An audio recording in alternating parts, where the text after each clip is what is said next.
Welcome back to the Candy Colored Studio. I am super excited today for so many reasons, but number one, I'm excited to introduce you to Nila conzen from Germany, who I met on Instagram thanks to a wonderful listener of the Candy Colored podcast who sent me her a feed and like some special little helpful things on her feed that she had shared that day. And so that's how we met. And then I also have to tell you that she's everything she says she is, because we have been trying for 30 minutes to get this to work. And thanks to Nila and her sweet, beautiful soul, it's totally working. And so you guys are totally in for a real treat. We're going to get to chat with Nila and hear all about her story. And I'm just really excited for you to meet her. So welcome, Nila. Welcome, Katrina. Thank you so much for inviting me today to speak on your podcast. This is so exciting, you guys. So let's just jump right in. I would love to have you tell us a little bit more about your background. I spent some time on your website and I realized and I could feel the love that you have for your family. So I would love to hear about them. I would also love to hear about where you live in Germany, maybe a little description of the village or town that you live in, just anything you want to share about you personally. Yeah, sure. So I actually want to start with telling you something because I just discovered your Instagram the other day and I saw you have a beautiful house where you live with your children and your husband. And I wish I would live in such a beautiful surrounding because I feel really connected to nature. But here I live in Hamburg in Germany, which is a really big city in the north of Germany. So I miss nature a lot, but I have the privilege that I live very close to my parents and my two siblings. So family is a big part of my life, just as you just said, that I feel connected to my parents, and think it's so, especially during our age and time, it's so even seldom to have like families living close by and being really connected to one another. So this is what I want to mention at first. But so a little bit about my background. I was born in Hamburg, but then my family decided to move to Singapore for a couple of years. So I actually grew up in Singapore in Asia.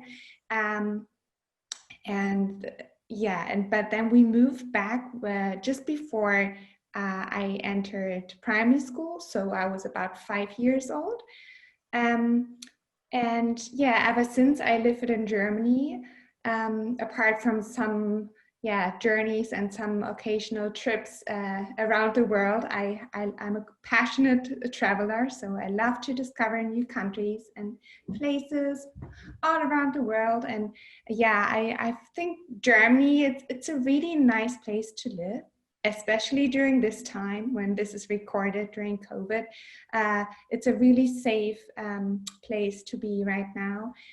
But I also miss the warmth and the sun often. So I always say that Bali is my humble home away from home. So it's also the place where my whole healing journey started and also where I did my yoga teacher training. So there's a lot like that happened in Bali, and I love to return to the island at least once in a year.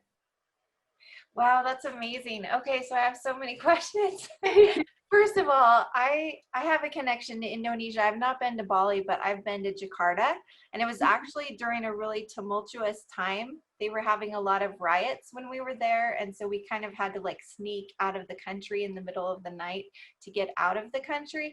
But while we were there, we met the most beautiful people. And there is such a beautiful peace throughout the country and throughout that island that I was visiting. And so I'm hoping to go to Bali at some point, and so I can totally see why it's such a special place for you, and we will totally dive into that more. But I am curious, so you have two siblings, and are you the oldest or are they older than you? No, I'm the oldest. I have a sister. She's only 1 year younger than me, so we are really close. And she's also taller than me, and she looks older. I don't know if it's a compliment. I'm only 27, but yeah, but I'm really connected to her. And my brother, he's 6 years younger than me.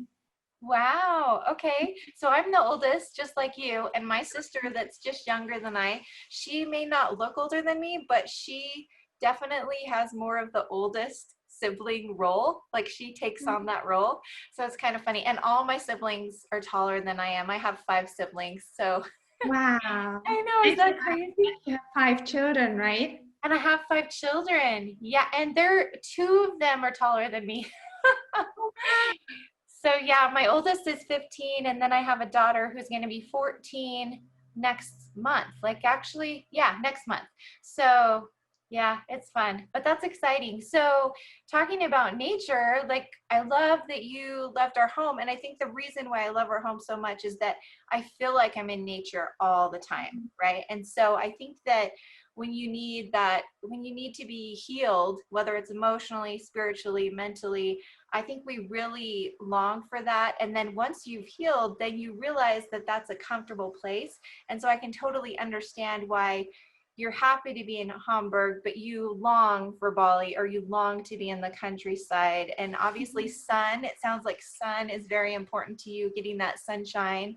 So it's very interesting to hear about those things, and maybe just to think about that as you share more of your story. So yeah, so let's get back to your healing journey. What I thought was interesting was that I was sharing on the podcast about my sexual abuse that happened when I was little, and the friend shared, about traumatic responses that you had shared on Instagram.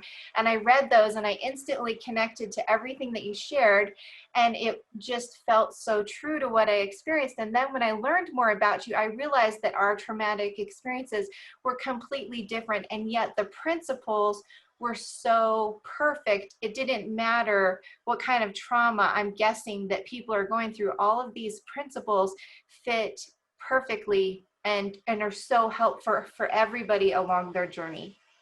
Yeah, I think there's like still such a stigma when it comes to the topic of trauma, because when thinking about the concept of trauma, most people think about this big event, happening, which can be true, of course, and PTSD is a common, yeah, disease and illness that can come out of this like big event like a war or something else like this. But trauma is not in the event itself, it's what happens inside of you as a response to the event. So this is also why certain events might be traumatic for you, whereas they might not be that traumatic for me. Like, for example, I was bullied as a child, which was traumatic for me at that time, but maybe what would not have been traumatic for another person. So I think it's really important to know that it's not just what happens outside of us, and also that all the experts on trauma these days, they all have their own definition of trauma. There's no single uh, whole definition which yeah, where we can see, well, even the experts, they're not really sure about what trauma really is, and yeah, what counts as trauma and what doesn't. So it's so really deeply personal. um, but you're right. So when I shared about the common responses to trauma, they are quite similar. And yeah, I think by opening up more about this topic, we see that we are all so connected, uh, in our experiences as, yeah, it's just being human, I guess. I think that's so beautiful too, because I agree completely with everything that you shared just now. I have a son, he's my middle boy. He's the Mm, one he's the most sensitive. He has the most pure heart out of all the kids, and he wears his heart on his sleeve. He's very, very sensitive to things. And I've thought to myself, when he struggled with anxiety or depression, I thought, what is it that's causing it? I don't understand it, because I've never I don't understand what it is that's so hard for him. But having listened to you, I think you're absolutely right, because I can't tell unless I'm inside of his skin and feeling his heart to understand what it is and why it affects him so much. And so I think that that's why it's so important, like you say, to realize that we're all in this together and that we can all heal together, even if we don't understand exactly what the other person is feeling, that we can be there for that person and we can still go through these steps of healing together, even if we don't totally understand where they're coming from. Exactly. And that's, I think, where the concept of validation comes in. It's so, well, when I say validation, it doesn't mean that you have to understand. You don't seek understanding. It's about acknowledging and witnessing someone else in and through their pain. So by just, being able to hold that space, to be able to be there and just say, okay, I'm here. I may not understand you, but I'm here for you. And also just practicing active listening to not be reactive in every situation, but just try to hold this space, even and especially when it's uncomfortable.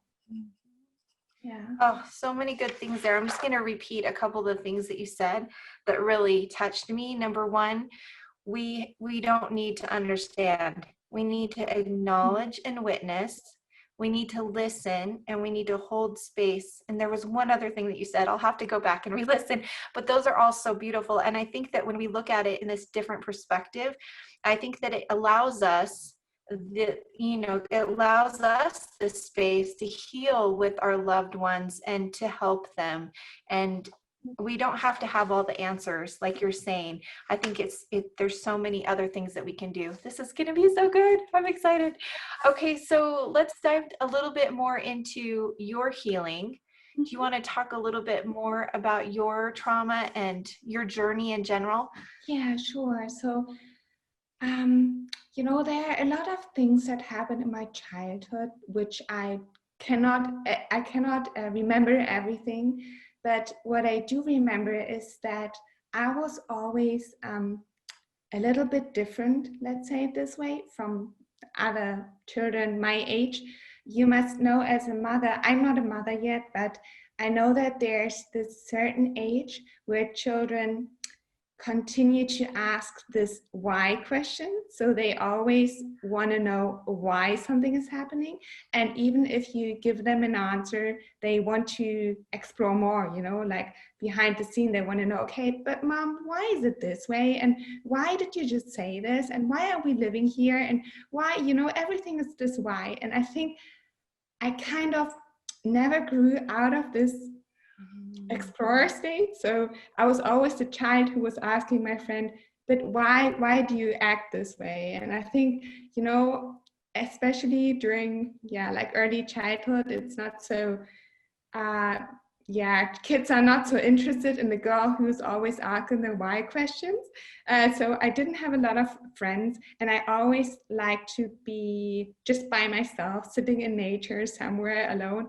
I even remember that once on my Christmas list for Santa Claus, I wrote down that my biggest wish is to just be alone.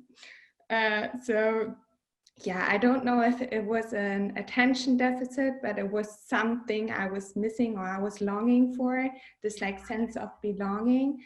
And and there were a couple of other things that happened in early childhood, but this was one part of it. So I developed a really severe eating disorder when I was 17.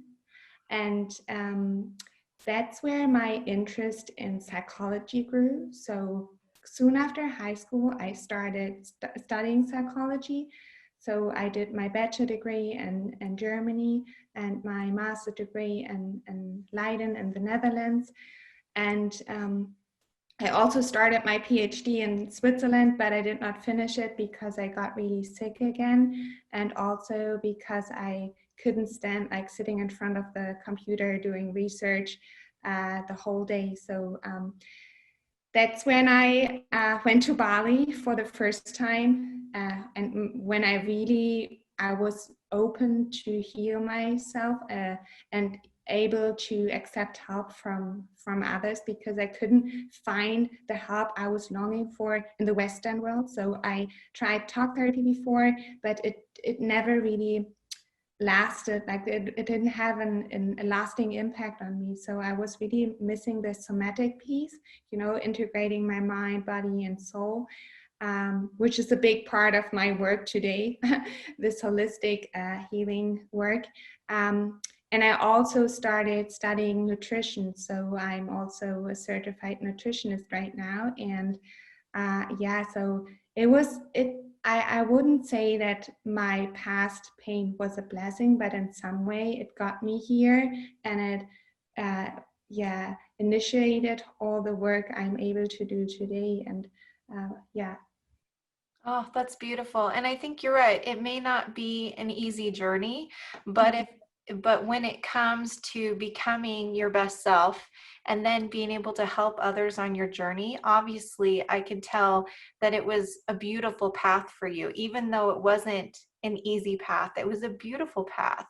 And I don't know, I got to listen to a few of your, I don't know if it was a live or just I think they were just your Instagram stories, but you have such a beautiful soul and a beautiful spirit about you, and it's very calming and peaceful. And I think sometimes we think that in order to help people we have to be totally healed, and I think you talked about this on one of your posts. You don't need to be healed, but you can still help people in the process, and I can tell that that's totally what's happening to you. And would you say that that also helps you continue to heal by having the opportunity to take the things you've learned and help others as well? Yes, because healing is not about being healed one day. So this is why I always like to talk about embracing wholeness, and about, even when we feel broken, we need to realize that people don't break, people get hurt, and then they can heal. And healing doesn't mean that there's an end destination. It just means that it's an ongoing process. And the more we are able to embrace this process, and to be open, and yeah, just be compassionate with ourselves, the more we are able to make the progress we are longing for without, the need to be healed one day. Yeah, that's beautiful. Thank you for sharing that. So, obviously, I spent some time on your website, and there are so many wonderful resources. I would love to go through those maybe in a little bit towards the end. But there was a quote that I found that you wrote, and this was, you just talked about how your daily mantra was eat, move, and matter. Do you want to Mhm. talk about that at all and maybe tie all those things together? Yeah, sure. Um, It's interesting that you say that, because I just got some paintings from my mom, and there was like a painting of food for eat, move, that was like a yoga pose, and matter was like a big olive tree. So it was really, yeah, that was my mantra. Because, and I also integrate it now into my day, because I always say to people who approach me and ask, where do I even start? There are so many resources out there. And I always tell them to start very, very small, and to just write down 3 words. Somewhere, stick them to your mirror or your fridge or somewhere in eyesight, so that you remember them. For me now, I have 3 paintings, so I'm always reminded of them when I walk through my apartment. But so it was really important for me to nourish myself, so to get enough nutrients, that was the eat. Then to move my body, because yoga was a big part of my journey, and it still is. So I do yoga every day, and now that I'm also a teacher, I integrate it into my work, and it's really helping me to release those emotions where talk alone does not, get to. So by doing certain, like, hip openers or just stretching, it's really fascinating how much your body holds like wisdom, and can tell you about what is truly going on. Um, And then the matter part is actually where I find myself now by sharing, by opening up, by telling my story. So I want to make a difference in this world and in this lifetime. So this is the matter part. Oh, it's so beautiful. And I think about how it was so hard for you when you were younger because you had these questions and you were such a good, I don't know if thinker is the best word, but you were very good at pondering. And I think that that's what so many of us who are trying to heal or to break through whatever is holding us back. A lot of times you do need someone who's an excellent listener, and you need someone to be willing to ask all the questions, and it doesn't bother you because you like all the questions, right? So it's just absolutely perfect. I would love to talk for a minute about your plant-based eating. So we actually recently switched as a family to help with my autoimmune disease. And it slowly, as we learned all the benefits, we just basically told the kids, we're just going to eat this way.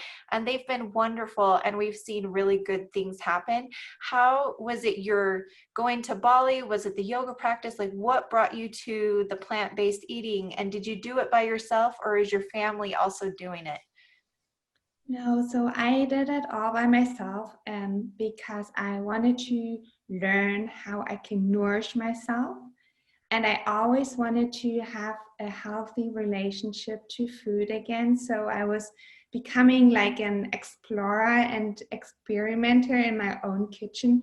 And it was challenging at first. And sometimes it still is because my family is not vegan and not plant based.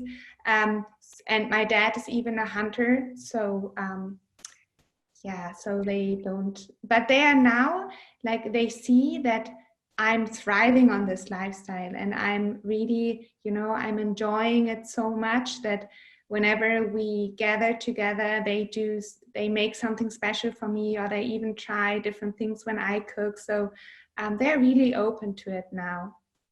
And yeah, so what I would always say is that you develop this kind of child mindset as well. When it comes to food, when you become like you have this favorite meal, for example, with animal products, and then you just become curious and say, well, maybe we make it a family challenge to see how it works out when we only use plants. And yeah. I love that. So how long have you been doing the plant-based? About almost 8 years now. That's awesome. So something that I've noticed, Nila, is that I don't crave I was talking to a friend and I was telling her about, my healing with food, and we've tried lots of different things. But I noticed that when she said I could not give up a hamburger. And honestly, Neela, that was one of my favorite things, especially when I was pregnant, or, if I really needed a lot of iron, my body would crave a hamburger, but I don't crave it anymore. And so I think it's interesting how after just a couple weeks, well, even a few days after we started, I started noticing that my cravings were totally changing, and I no longer desired some of those things. And it made it easier for my body to let go of the things that were happening and to heal. And I feel like it really is healing from the food. And so I'm kind of curious, did you kind of feel the same way, like that your desires were changing when it came to food? And does that make it better and easier for you not to go back to that relationship that you had with food before that caused all the trauma?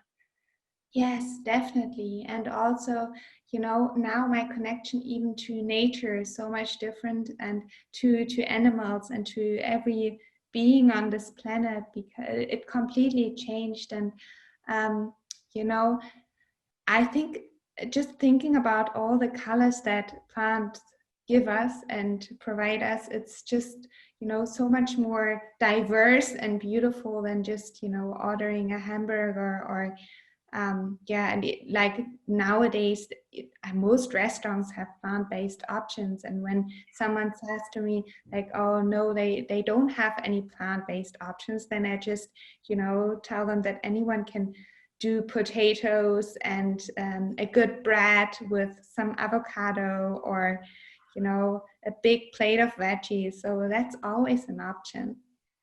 Oh, for sure. And I've been to restaurants before and said, instead of this, can you just make me some vegetables? And they're so happy to do that. And so I don't know, I think that so I'm 43 now. And when I was 19 was when I started having my food problems. And it was hard to go to restaurants, and nobody knew what gluten was back then. Nobody knew what it was to not be able to eat certain things. And now I think you're right. We're so lucky that whatever it is that you desire, there you have a good chance of being able to eat that way in the restaurants, which is gives us hope, right?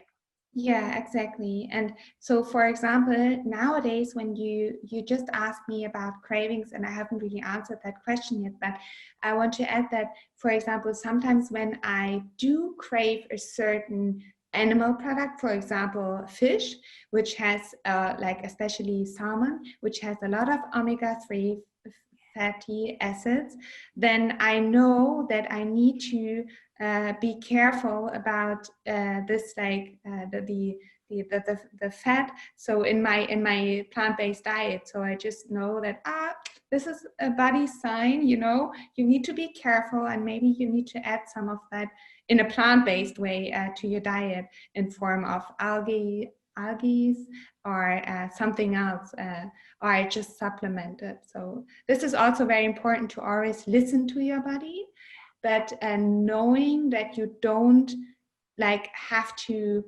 follow the craving right away. There are so many alternatives. Yeah. Yeah, I think you're totally right. And so that is the nice thing, is that I feel like I've given up on some cravings, but you're right. We do need to listen to our bodies and then interpret what our body's trying to tell us. Because just like you say, just because I'm having, oh, I need some salmon. Well, what is it in the salmon that we need? What is it that our body's telling us that we need? And I think it's the same thing when it comes to emotional cravings and mental cravings. When our thoughts are turned to a particular, I don't know, whether it's a book or an activity, and maybe it's not something we can do right away, we ask ourselves, what is it that our soul is craving and that will help us continue to heal? What is it that can help us? And so as you listen today, we're going to talk about some things that nila has to offer, and there's so many things.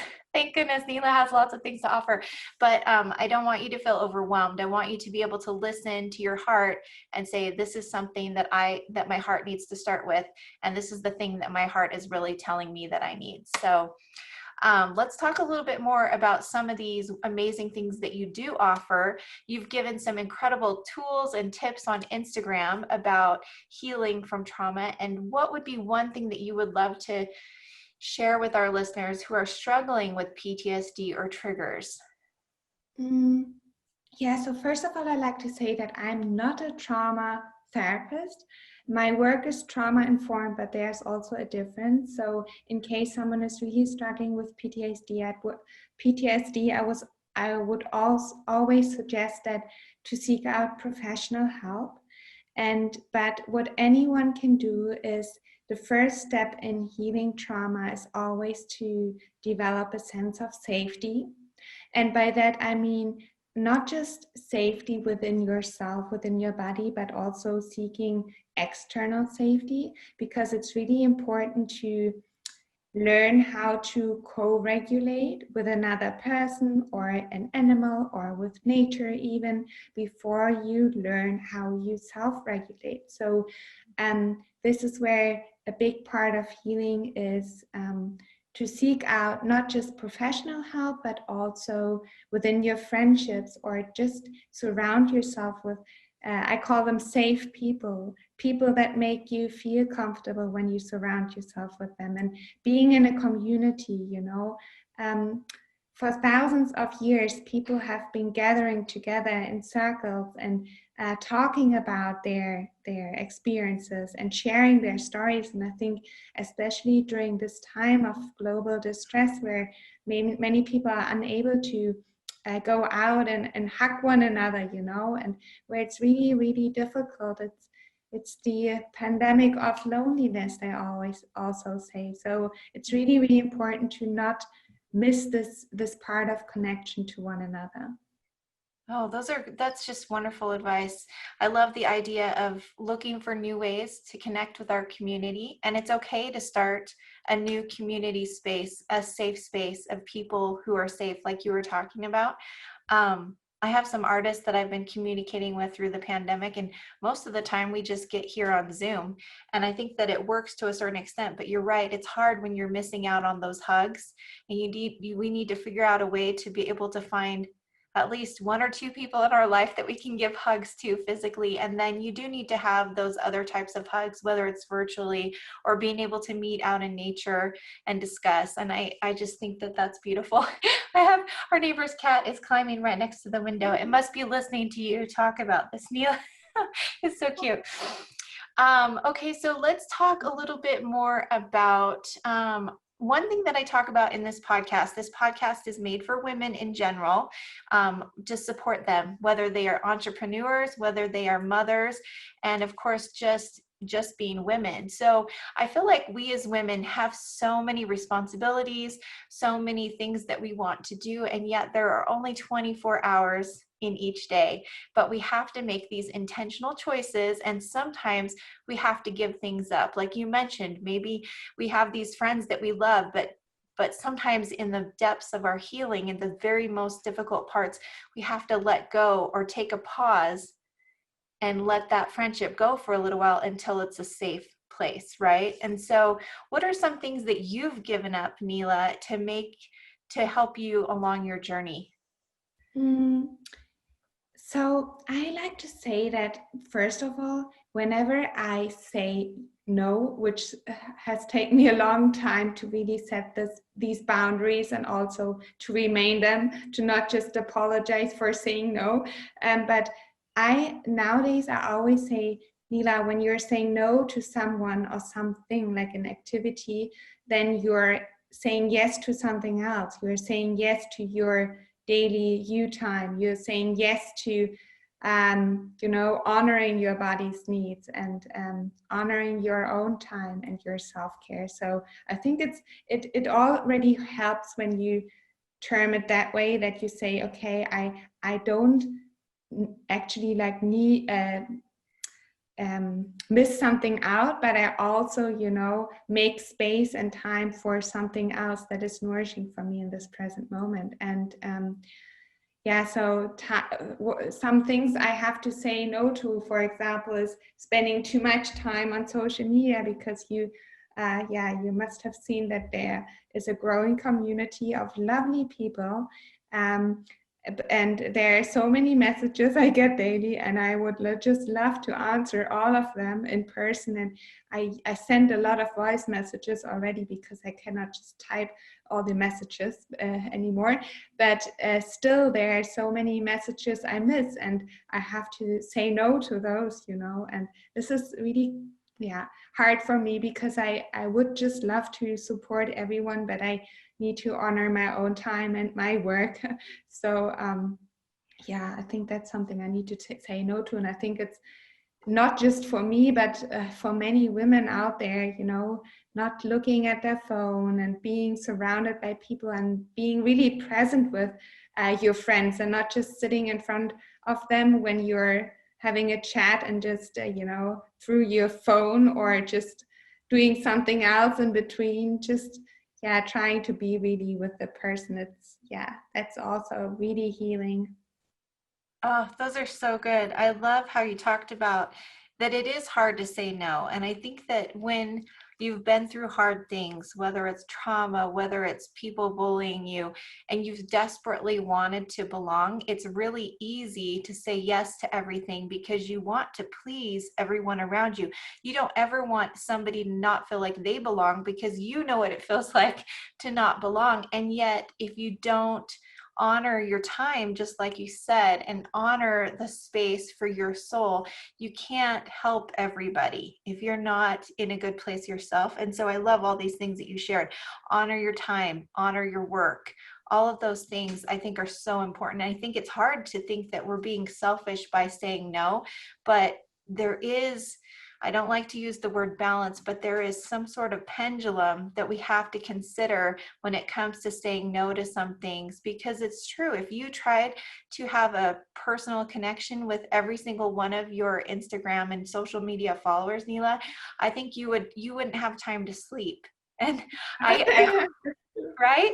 And I hope that they understand that. And I think that they do. And I think that realizing that that we can take the goodness that people are putting out and just enjoy what they're offering, and then make sure then that we are not, oh, how do you say this nicely? You don't want to take advantage of somebody else's time, and to allow everyone to help each other. We can't have Nila help all of us. We need to each help the people in our realm, and that's okay. It's okay that you can't help everybody. So, oh, those are good things, Nila. Those are really good. Okay, so another thing that I've been thinking about too is that, you know, your journey has been very vast and very colorful.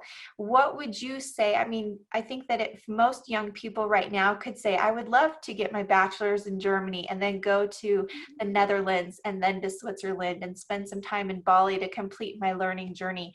What advice would you give to young people trying to decide on their learning path, or those maybe people just wanting to make a change, especially during pandemic? They think this isn't working. I need to do something different. Always follow your heart. I would say this is like one advice I would love to have gotten like 10 years ago, to just, you know, do what feels right for you right now. And your heart, it always knows what is best, but sometimes your mind just needs some time to follow through. So when your heart says, okay, I feel there's a sense for me to make a change, to maybe try something new, then be curious. And there are so many amazing resources out there nowadays, so you can just stay curious and maybe do a workshop or online course on something that's in your interest, and then you can, you know, see if that's something you'd like to further explore. And I would also like to say, because I'm just seeing all your paintings behind you, and one thing I wanted to mention, and that which is really important for me, and it's kind of is also related to this topic right now, is that we all go through stuff and things that are not so pretty, and we all have like painful experiences. And I think it's amazing when we start to transform this pain into something beautiful. For example, for you, it might be your paintings and your art. So you say, you express your emotions in form of art. For me, for example, I journal a lot, and I just love sharing my daily, revelations on Instagram in the form of a post or something, you know, making something complex into something simple. So, and maybe someone else is interested in singing or like voicing their expression. And I think it's really beautiful to find a way to get creative with our sorrow, with our pain, our deep emotions, but also our joy, of course. So you know, we are never ever just one thing at once. We are all nuanced beings. We have so many even emotions and experience we can feel at the same time.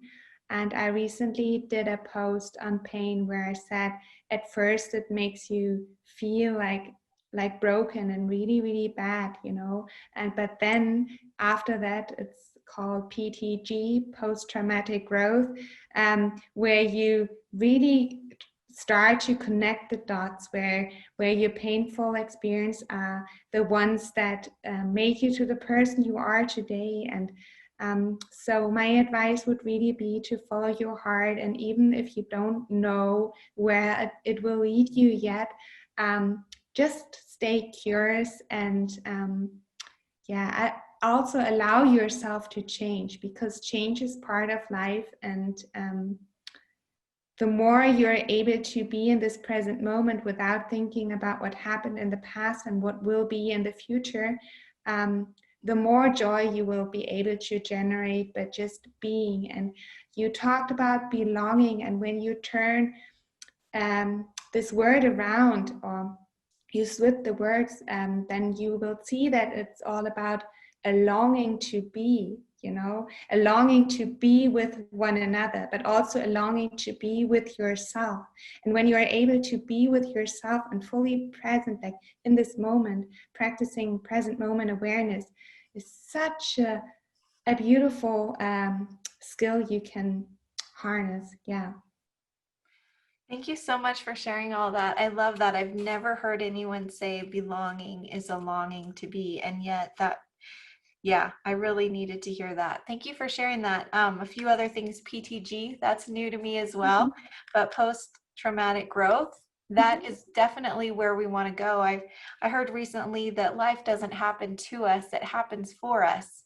And so if we can allow ourselves, just like you said, allow yourself room to change, allow yourself room to grow, there's just so much more goodness. And it does have to come from our heart.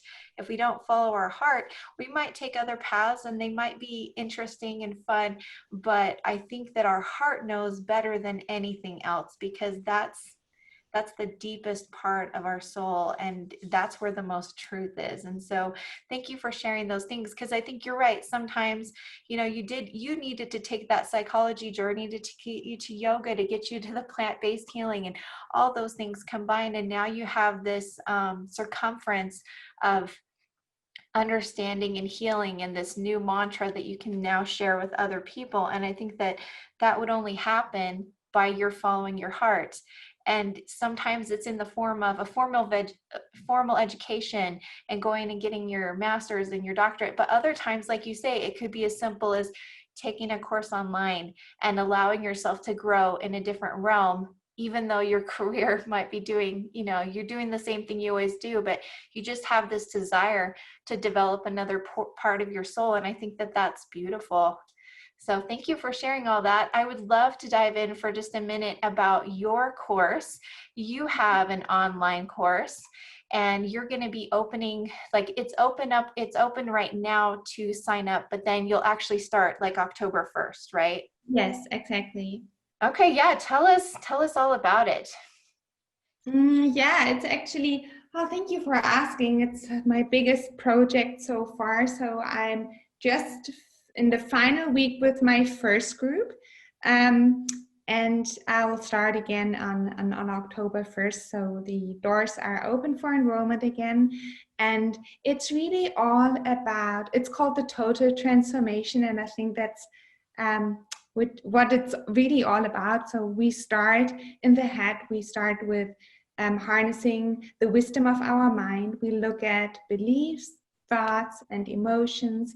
We look at that's what we do in the first module. Then we go through the body. So we look at nutrition. Which foods are important to nourish yourself, and what role does your gut and your gut health play in that? In that sense. And we also look at movement. We look at how you can use certain yoga poses, but also other somatic movement practices to really get to those emotions which might have been suppressed for a long time. We look at rest and self-care and self-compassion, which are all really important parts of not just healing, but of learning to take care of yourself in general. And in the final module, and this is something I was really missing from a couple of other group coaching programs, is to learn how you can harness the wisdom of your soul. So this is one of my favorite parts, because in the end, it's all about learning. What are your passions? What are you passionate about? And we look at your personal strength, and the last week we look at your purpose and your unique gift, and how you can turn not just your pain into your passions, but what I just talked about, but also how you can turn your wounds into your wisdom, and how your past has shaped you and made you to the person you are today. And it's not specifically for person persons who want to heal themselves. It's actually for everyone who just wants to know how they can harness their own inner wisdom, because our society, you know, there are certain things they tell us to do or to not do, and so we never really learn how we can stay in this state of, you know, when we get born, we're in the state where we cry when we are hungry, and we just poop when we need to poop. So there's like this intuition we still have, and then somehow through conditioning and years of and layers of, you know, external factors, we kind of get lost of this sense of really being able to listen to your intuition when it comes to food, when it comes to your thoughts, your emotions, your beliefs. And yeah, this is like a program I was so desperately looking for years, and I couldn't find it. So that's why I developed it, and I'm still a learner, and I'm really open to feedback. I constantly ask like the participants and also my Instagram community for input and ideas, because I don't just want to talk to the online world. I want to have a conversation with them. You know, I want all of us to be, integrated into this process of somehow, becoming a better person, not just for ourselves, but also for the world in general. Oh, that is so exciting. Honestly, I can't think of a better opportunity right now. And I think that as hard as this pandemic and COVID time period has been for most of us, I think that it's giving us opportunities, like you said, to become our best selves and to harness that inner wisdom. It's interesting. We've talked a lot about listening today. We've talked about how you love to ask questions and listen to others, and how we need to listen to our heart. And I think it's interesting how it's true. There is so many outside voices, and yet as much as it is good and important to us to be good listeners, it's more important, or the most important, to listen to our heart, like you keep saying. And if we can't listen to our own heart, then how can we progress in a very healthy and positive way? And so I think that this program, honestly, it sounds like it's the perfect just a perfect opportunity for so many of us right now. So I'm so happy to hear that your group is enjoying their last week. And I think that was one of the fun things I got to listen to on Instagram, was one of your conversations that you had with your group. And I think that that's really powerful. Okay, so let's talk just a little bit about, I don't know. You personally, obviously, you've had a lot of challenges. Everybody has had challenges, but you talk about how you can be happy, you can be healthy, and you can love your life. And I think that that is so powerful as well. Do you want to talk about that at all? Yeah, sure. I think like we that's something I recently said something about deserving. So we all deserve this, because a lot of people, and then someone commented and said, "Oh, thanks, Nila, for saying deserving and not just allowing." You know, it's not just that we are allowed to do it or to be healthy, happy, and confident within ourselves, but we also deserve it. It's like it's our birthright, I guess. And so I think it's a state of being where we know at the one hand that we will never ever be like completely healed, because this is an illusion in itself, but that we can still like be joyful and healthy and also happy at the same time, even though we go through life and we will always be a human being. And uh, talking about being human, you know, in the German language, we only have one word for the word human being, which is Mensch. So actually, we don't really value this twofold nature, you know, between human, we as a body, and we having these limiting beliefs and these thoughts and emotions that are holding us back, but also be a being part where we are more than just this vessel, you know, we are a soul as well, and something we cannot easily put into words. So I think it's yeah, a better way to say human beings, and to really harness and be open and embrace both parts, and not just like in my language, just have one word for it. Oh, that's great. Yeah, it's interesting. Isn't that the fun thing about languages, though, and learning about other cultures? And where you live, you're so connected to so many great, just many different types of truths around you, which is really beautiful. And yeah, there's plenty of words in English that I think we need more words for. I believe that like Spanish has, what is it, like 20 or 30 different words for love, and we really just have love. So you're not yeah, we need all the languages and all the cultures so that we can have a better, more holistic view of this human experience for sure. So let's share some of the things. I would love, so okay, so many things. You have so many resources on your Instagram page, and I'd love to just go through really quickly some of the things that people can look for. But I guess the first thing that we want to tell them is that your website about the good life. I will link to it in the show notes and here on YouTube. And so you can go ahead and click on there. And when you go in there, you can sign up for Nila's newsletter. And one of the first things that I was able to do was sign up for Nila's journal. And you know that she likes to journal. And so I went ahead and downloaded that. And there are some beautiful prompts that I'm so excited to start working on. And now that you know how much Nila loves journaling, you will know that it's a beautiful, beautiful start to a new way to look at the journal. And I'm a journaler too. I just haven't done it very much. I think my podcast has become my journal the last little while, but that's okay. Let's talk about a few other things that you have. So you have that journal, you've got your email list that you share goodness there. You also have a book list. I thought that was really invaluable. Obviously, you know, Nila has always had lots of questions, and she has a whole page with, I don't know, there's probably 80 books, 60 books on there. How many? There's a lot of books on there. Yeah, I constantly add my favorite books on there. Um, just because I get this question a lot, like which books are you reading? And I love to read, but yeah, that's why I have this whole resource list. And I want to add something for everyone who's saying like, well, I don't like to journal and I don't like to write. I'm not a writer or anything, because right now I find myself in a position where I don't enjoy journaling that much. Um, but I know it will come again. But what I do instead is I just use the voice note app on my phone, and I just record whatever I want to write. And it's really, really helpful, because sometimes a couple of days, weeks, maybe a year later, you can listen to your own voice.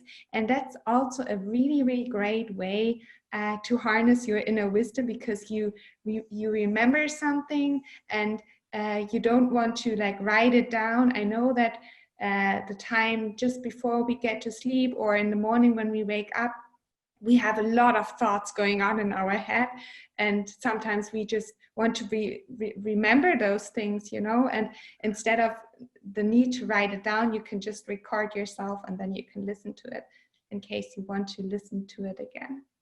Oh, I love that. I'm so glad that you suggested that. Something else that I thought of when I looked at your journal, I thought that I could take each of those questions and use it during meditation. And so I could just meditate on that idea and that question. And then I should follow up. And just like you say, I should just go ahead and record my thoughts after I've had time to meditate if I don't want to write it down. And I've noticed that I don't like to write as much, so I'll type it. But you're right, just that voice recording would be really helpful, because I think the most powerful thing about journaling and recording, it doesn't matter how we record those thoughts. If we record them, it's just like you said, it becomes, this access to that inner wisdom. And it's funny because my husband and I will have these great conversations while we're riding our bikes. He runs and I ride my bike, and we'll go all over town, and we'll have these conversations. And then I'll say, that needs to be a podcast. I need to talk about that in a podcast. And we'll get home, we'll be like, oh no, what were we gonna what was it that we were? So I need to just ride my bike, and I need to just record as we're talking. But yeah, that's really good. And I think too, yeah, there's just so many ways to journal. So keep your mind and your heart open as you find the best way to journal. And I think that's great too, because you're right, Nila, we don't always feel like we want to do certain things when life is really intense like it is right now. So find what works for you. Yeah, I think that'll be good. And then another wonderful thing that I noticed is that you also have you've got 2 or 3 guided meditations. You've got a page of that on your website as well, and those will be super helpful.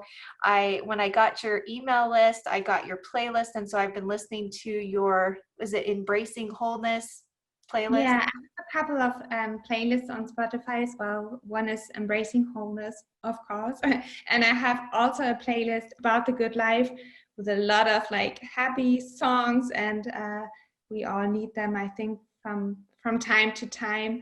And yeah, so and there's like this Instagram page I do where I spend a lot of time as well. Um, yeah, and I also just recorded a new meditation this morning, which I will be upload later. And I also have a meditation for anyone that's also on the page. It's called a safe space meditation. So for anyone who feels unsafe in their body or unsafe in their surroundings, even during this time, it's a really great way to start. Yeah. Oh, that's perfect. I love that. And then I'm just looking at the list of things so I don't miss anything. Neela does have a Facebook page. If you're on Facebook more, if you're not like Neela and I, you spend too much time on Instagram, but you're on Facebook, you can find her page on there. And then Neela also has one-on-one coaching. So there were probably 10 things that we listed, and I don't want you to be overwhelmed, but let your heart guide you. And if one of those things tells you to start there, I think that would be the perfect place to start.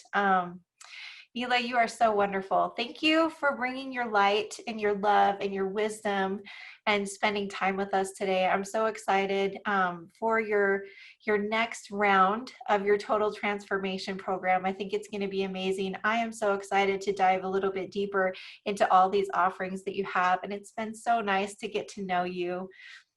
You're a Yeah, beautiful thank soul. you so much. Thank you so much for having me, for inviting me, and yeah, for sharing this online space with me today. Yes, well, we are sending so much love to you, Neela, and Neela and I are sending so much love to you from Hamburg and also the Candy Colored Studio in Utah. And we just want to tell you that you are loved and that you not only deserve happiness, but it's totally within your grasp, and that you can use all of these hard things and become the person that you want to be. Yes. Oh, so much love from Neela and I. Have a good day. Bye. Goodbye.